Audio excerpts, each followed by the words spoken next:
Hello guys and welcome to unique study point. आज की इस वीडियो में आपके आगे के बहुविकल्पी प्रश्नों को कवर करूंगी। जैसे कि मैंने एसएसटी के आपके पवन सीरीज के मैंने पिछली वीडियो में आपके कुछ प्रश्नों को कवर किया था। उसके आगे के वीडियो जो प्रश्न है मैं इस वीडियो में आपको कवर करूंगी। तो जिन लोगों ने पिछला पार्ट नहीं देखा है वो प्लेलिस्ट में जाकर के देख सकता है, या फिर मैं इस वीडियो के डिस्क्रिप्शन में लिंक दे दूँगी, अब वहाँ से जाकर के भी वो वीडियोज़ देख सकते हैं। इसके अलावा मैंने मापन मूल्यांकन और समावेशी के जो सब्जेक्ट है समावेशी शिक्षा इनके भी पवन सीरीज़ के मैंने अति लघुत्तरीय प्रश्न और बहुविकल्पीय प्रश्नों के बारे में बताया है। तो जिन लोगों ने ये वीडियोस भी नहीं देखे हैं तो प्लेलिस्ट में जाकर के आप वहाँ से सारे वीडियोस देख सकते हैं। ठीक है, तो चलिए अगले जो नेक्स्ट प्रश्न है उनको मैं स्टार्ट करती हूँ। तो पिछली वीडियो मैंने आपके 60 प्रश्नों को कवर किया था, अब बात करते हैं 61 की। इसमें प्रश्न कहा गया है कि निम्नलिखित में से किसके शासनकाल को वास्तुकला की दृष्टि से स्वर्णकाल कहा जाता है। तो जो स्वर्णकाल की जहाँ बात आती है वो कहाँ पे आती है, शाहजहाँ के शासनकाल को।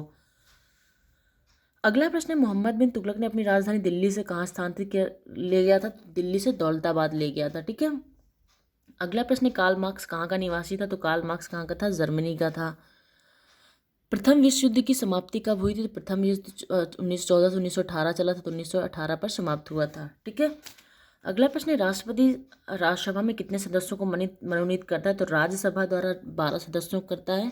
ठीक है, राष्ट्रपति राज्यसभा में कितने सदस्यों को मनोनीत करता है। तो 12 सदस्यों का, जबकि लोकसभा में 2। ठीक है, प्रधानमंत्री की नियुक्ति कौन करता है। तो प्रधानमंत्री की नियुक्ति कौन करता है, राष्ट्रपति करता है।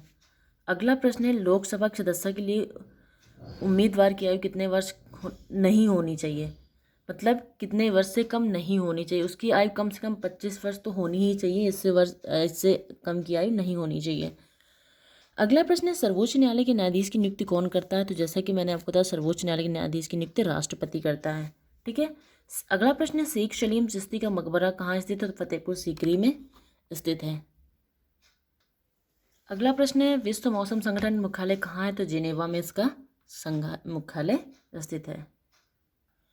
अगला प्रश्न है ध्रुवीय राष्ट्रों का नेतृत्व किसने किया था। तो ध्रुवीय राष्ट्रों का नेतृत्व जर्मनी ने किया था। अगला प्रश्न है भारत में हरित क्रांति की शुरुआत कब हुई। तो 1966 से 1967।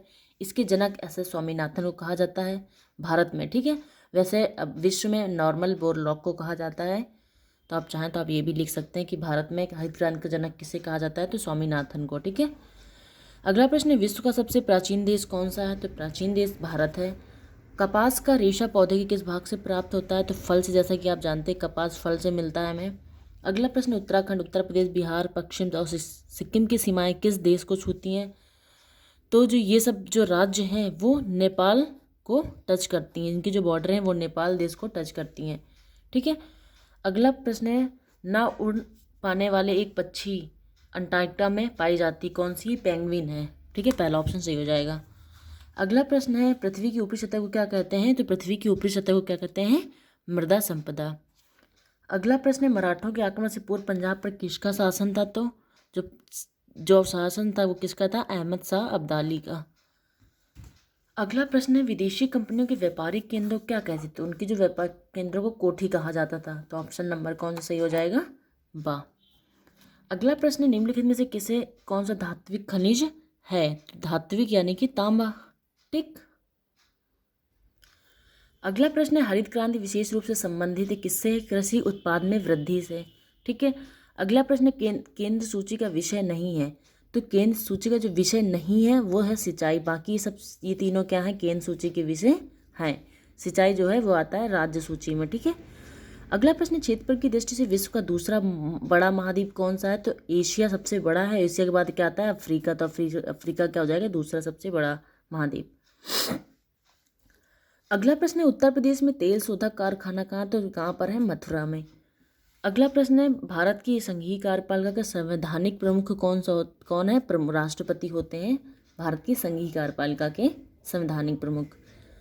अगला प्रश्न है भारतीय रिजर्व बैंक की स्थापना कब हुई। तो 1935 में 1 अप्रैल। ठीक है, अगला प्रश्न है भारत में प्रमुख चावल उत्पादक प्रदेश पूछा गया है। तो प्रदेश कौन सा है भारत में, पश्चिम बंगाल है।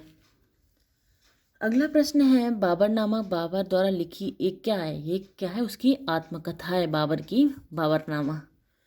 अगला प्रश्न है मैंने एक मुट्ठी भर बाजरे के लिए हिंदुस्तान का साम्राज्य लगभग खो दिया था, ये शब्द शेरशाह ने कहे थे।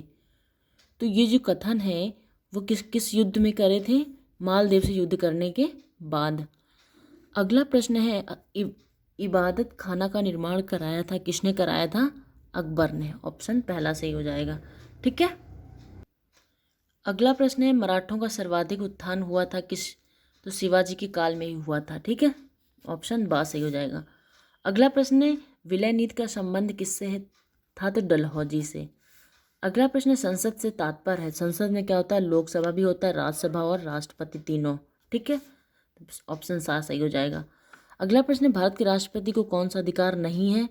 तो वो संकटकालीन स्थिति में घोषणा कराना ये भी कर सकता है, विदेशों में राजदूतों की नियुक्ति पदस्थ करता है ये भी करता है।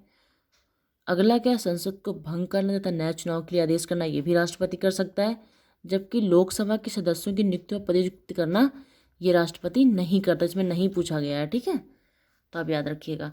अगला है भारत का प्रथम नागरिक कौन होता है? तो राष्ट्रपति होता है। सर्दियों में अंटार्कटिका में अंधेरा रहता है, कितने घंटे रहता है? तो 24 घंटे रहता है। अबीर गुलाल में उड़ता हुआ हल्का रंगीन पदार्थ क्या होता है? अभ्रक होता है। अगला प्रश्न है कर्नाटक में कैगा में स्थित है, तो क्या स्थित है? परमाणु ऊर्जा उत्पादक केंद्र। ऑप्शन बा सही हो जाएगा। ठीक है। अगला प्रश्न है भारत में डाक प्रणाली प्रारंभ हुई थी, कब प्रारंभ हुई थी? तो 1866 में स्टार्ट हुई थी। अगला प्रश्न इंटरनेट पर प्रयोग किए जाने वाले WWW का जो इसका फुल फॉर्म क्या होगा? तो world wide web. Option C सही हो जाएगा। ठीक है, सा यानी कि। ठीक है, तो मैंने 2 पार्टों में आपके जितने भी बहुविकल्पी प्रश्न थे वो मैंने कवर कर दिए थे षष्ठी के। तो आई होप आपको समझ में आए। आपके पवन सीरीज़ के मैं सारे सब्जेक्ट को मैं आपको अति लघु उत्तरीय और बहुविकल्पी प्रश्नों को कवर करूँगी, तो आप चैनल से जुड़े रहें। Thank you so much for watching this video. Thank you so much. और चैनल को सब्सक्राइब नहीं किया तो सब्सक्राइब जरूर कर दें। Thank you.